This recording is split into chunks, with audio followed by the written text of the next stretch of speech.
Subscribe our channel True Point Facts and press the bell icon for latest updates.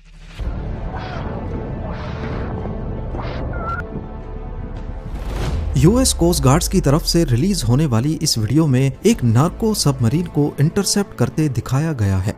एक marine petrol aircraft जब Pacific coast के पास patrolling कर रहा था तभी उनको पानी के अंदर एक सबमरीन का अक्स नजर आता है।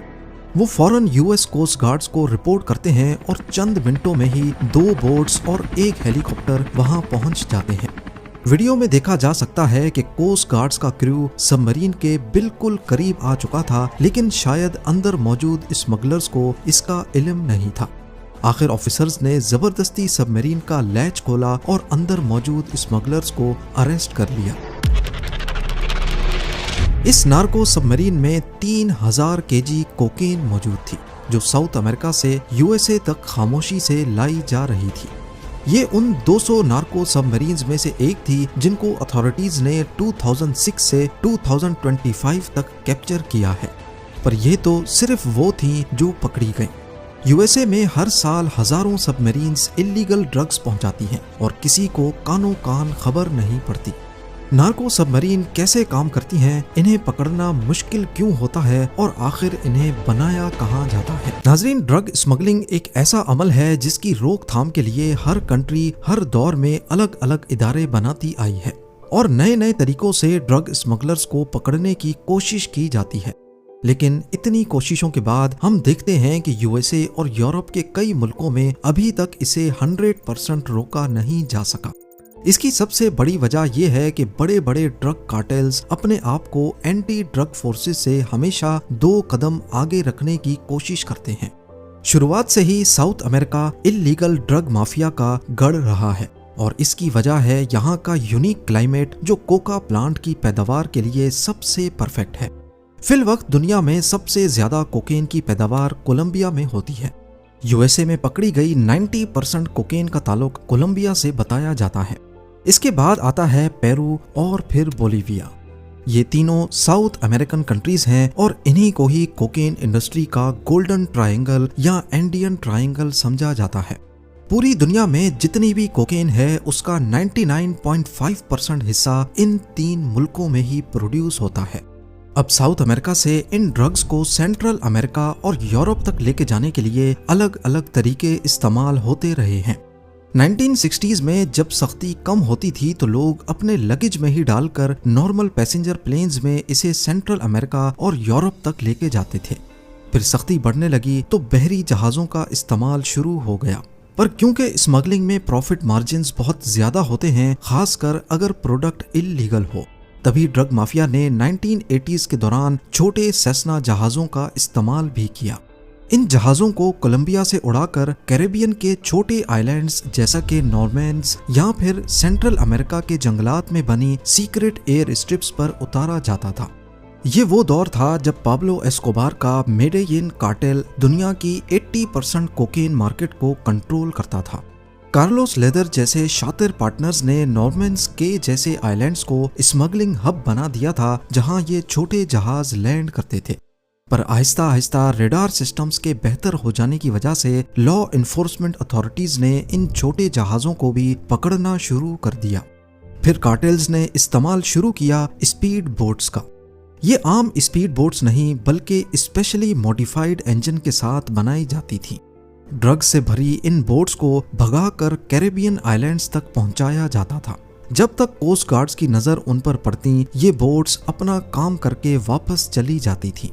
पर कैरेबियन और पैसिफिक कोस्ट पर यूएसए और उसके अलाइज ने समंदरी पेट्रोलिंग बढ़ा दी और एडवांस्ड रेडार सिस्टम लगा दिए, जिससे इन मॉडिफाइड स्पीड बोट्स को भी ट्रैक करना आसान हो गया।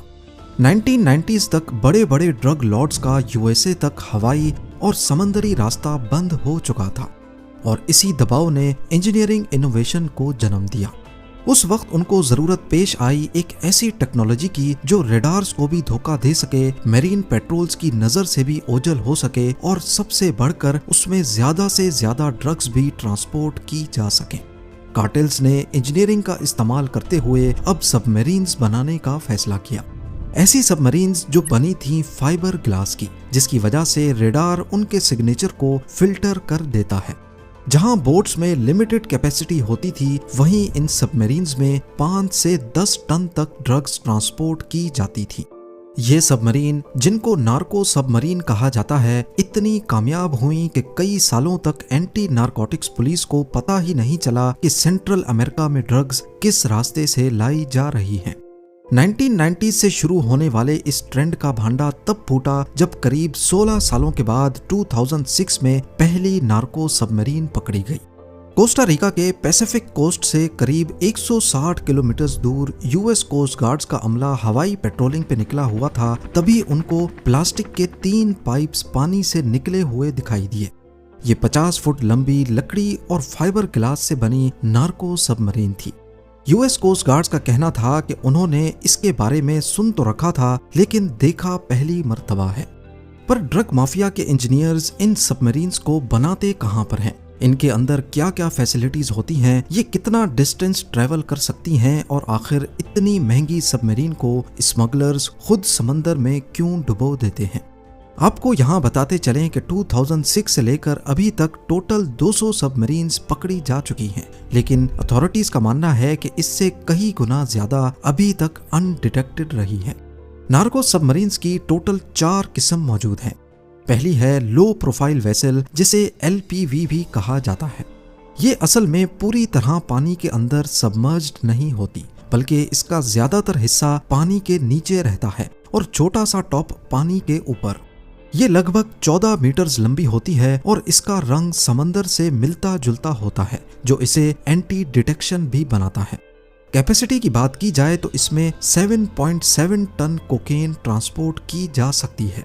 अथॉरिटीज का कहना है कि ये अक्सर साउथ अमेरिका से सेंट्रल अमेरिका के छोटे रूट पर ही चलती है। दूसरी नार्को सबमरीन है ट्रांस अटलांटिक सेमी सब। ये पहले LPV मॉडल जैसी ही होती है, लेकिन ज्यादा मॉडर्न और काफी बड़ी, लगभग 20 मीटर से भी ज्यादा लंबी। इसमें 3 कंपार्टमेंट्स होते हैं, एक इंजन के लिए, एक क्रू और एक कार्गो के लिए। इसमें टोटल 20,000 लीटर्स तक फ्यूल कैपेसिटी होती है, जिसकी वजह से ये लंबे समंदरी सफर जैसा कि ब्राजील से यूरोप तक भी आसानी से ट्रैवल कर सकती है। इन सबमरीन्स में GPS नहीं होता, बल्कि अंदर बैठे स्मगलर्स कंपास की मदद से डायरेक्शन बदलते हैं। तीसरी है स्नॉर्केल सब। ये मॉडल असल सबमरीन से मिलता जुलता है, जो पूरी तरह पानी में डूब सकती है। 24 मीटर्स लंबी और फाइबर ग्लास की बॉडी। जब ये एक्शन में होती है तो सिर्फ एक स्नॉर्केल पाइप पानी के सरफेस से ऊपर रहता है, जिससे डीजल इंजन के लिए हवा और क्रू के लिए ऑक्सीजन मिलता है। इसमें बैलेस्ट टैंक्स होते हैं जो खतरा महसूस होने पर इसे और गहराई में ले जाते हैं। आज तक ऐसी कोई भी सबमरीन समंदर में पकड़ी नहीं गई। और फोर्थ है सबसे शातिर इलेक्ट्रॉनिक सबमरीन। ये नार्को सबमरीन की सबसे एडवांस्ड और नए दौर की किस्म है। 12 मीटर्स लंबी फाइबर ग्लास की बॉडी और अंदर कोई क्रू नहीं।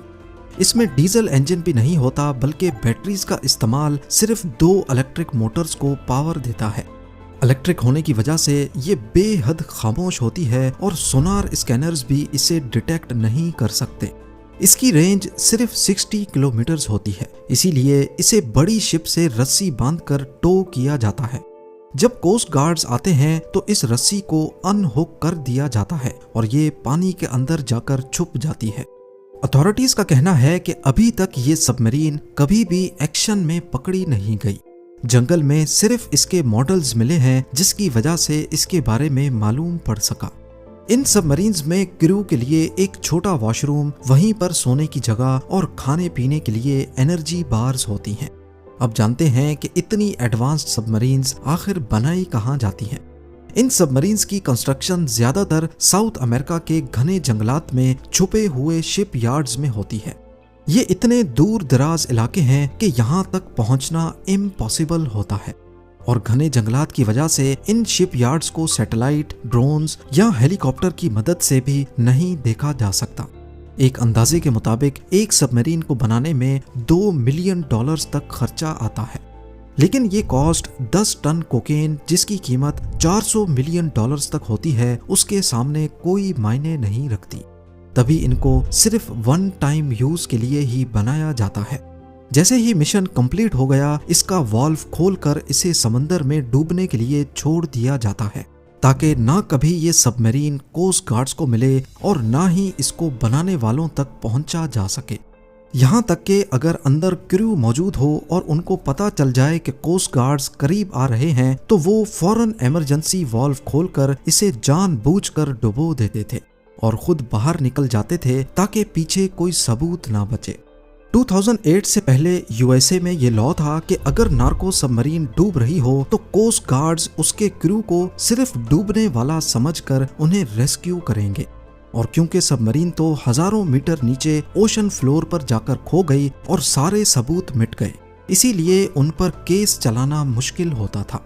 लेकिन 2008 के बाद ये लॉ बदल दिया गया।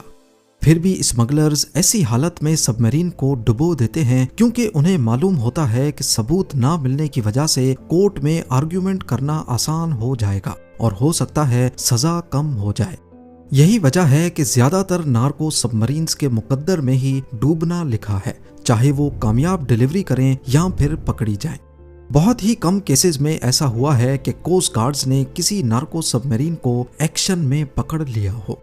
पर यहाँ सवाल पैदा होता है कि अथॉरिटीज को नार्को सबमरीन की ये सारी इंफॉर्मेशन कहाँ से मिली जो आप इस वीडियो में देख रहे हैं। 2022 में स्मगलिंग की दुनिया का एक अहम मोहरा ऑस्कर मोरिनो रिकार्डो पकड़ा गया, जिसे किंग ऑफ नार्को सबमरीन का लक़ब हासिल था। ये स्मगलर नहीं था, बल्कि उसका बुनियादी काम इन सबमरीन्स की कंस्ट्रक्शन था। बाद में मालूम पड़ा कि ऑस्कर ने माजी में स्पीड बोट्स के जरिए कोकेन ट्रांसपोर्ट करने का काम भी किया है, लेकिन वक्त के साथ साथ उसने खुद को कार्टेल्स के लिए बेहतरीन और स्टेल्थ वेसल्स बनाने वाले डिजाइनर और इंजीनियर के तौर पर काम किया। ये मेक्सिको और कोलंबिया के बड़े क्रिमिनल ग्रुप्स के लिए वेसल्स बनाता था। ऑस्कर मोरिनो रिकार्डो आम तौर पर अपने जंगल के सीक्रेट शिप यार्ड में ही रहता था, लेकिन जनवरी 2022 में वो कोलंबिया के शहर मेडेलिन में कोई डील क्रैक करने गया था और वहीं उसे अरेस्ट कर लिया गया। इस मिशन में कोलंबिया की नेशनल पुलिस और आर्मी के साथ साथ यूएस ड्रग इन्फोर्समेंट एडमिनिस्ट्रेशन के एहलकार भी शामिल थे। ऑस्कर जैसे मास्टर बिल्डर्स की गिरफ्तारी लॉ इन्फोर्समेंट के लिए एक बड़ी जीत जरूर है, लेकिन हकीकत में ये सिर्फ आइसबर्ग का किनारा है। हर कामयाब ऑपरेशन के बावजूद एक्सपर्ट्स का मानना है कि हजारों टन कोकेन अभी भी समंदर की सतह के नीचे से सेंट्रल अमेरिका और यूरोप तक पहुंच रही है। जहां पुरानी सबमरीन्स को समंदर की गहराइयों में डुबाकर सबूत मिटा दिया जाता है, वहीं इस वक्त भी कोलंबिया के घने जंगलात में कोई नया जीनियस इलेक्ट्रिक, साउंडलेस और अनमैन्ड ड्रोन सबमरीन्स पर काम कर रहा होगा। बात सिर्फ इतनी है कि जब तक इन ड्रग्स की डिमांड मौजूद है, बड़े बड़े कार्टेल्स का अरबों डॉलर का कारोबार अलग अलग रूप धारता रहेगा। If you like our videos, don't forget to like, share, and comments.